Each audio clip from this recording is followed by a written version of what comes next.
హోంమంత్రిగా పనిచేసిన అక్క మీదకి గింతంత పోలీసు వాళ్ళు ఎగిరిపోయి రెచ్చిపోయి మాట్లాడుతూ ఉన్నాడు. నేను ఇవాళ పరిగి మాత్రమే కాదు, రాష్ట్ర వ్యాప్తంగా ఉండే కలెక్టర్లు, ఐఏఎస్ ఐపీఎస్ అధికారులకు నేను ఒక్కటే గుర్తు చేస్తున్నా, గుర్తుపెట్టుకోమని చెప్తా ఉన్నా. ఇలా మీరు పచ్చి అబద్ధాలు ఆడుతూ ఉన్నారు ఐఏఎస్ అధికారులు కూడా. మొన్న ఇక్కడ చూసిన నేను ఖైరతాబాద్లో ఒక ఐఏఎస్ అధికారి, ఒక ఐపీఎస్ అధికారి ఇద్దరు చిలక పలుకులు పలుకుతున్నారు. ఏమని? 10 ఏళ్లలో ఒక్క రేషన్ కార్డు ఇవ్వలే. కాంగ్రెస్ వాళ్ళు మాట్లాడినట్టు మాట్లాడుతున్నారు. నేను వాళ్ళందరికీ ఒకటే చెప్తా ఉన్నా, ఎక్కువ టైం లేదు, 2-2.5 ఏళ్లలో మళ్ళీ మేమే వస్తున్నాం. ఎవరైతే ఎగిరెగిరి పడుతుండ్రో,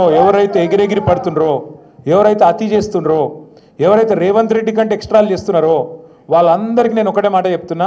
నేను ఇదివరకు కూడా చెప్పినా, మళ్ళీ కూడా చెప్తున్నా, బరాబర్ ప్రతి పేరు రాసి పెట్టుకుంటాం, ప్రతి ఒక్కరి మాటలు యాది పెట్టుకుంటాం. ఇదివరకు లెక్క మాత్రం ఈసారి ఉండదు. అన్ని లెక్కలు హిసాబ్ కితాబ్ సెటిల్ చేసే బాధ్యత నాది. సురేంద్ర ఒక మాట అన్నాడు.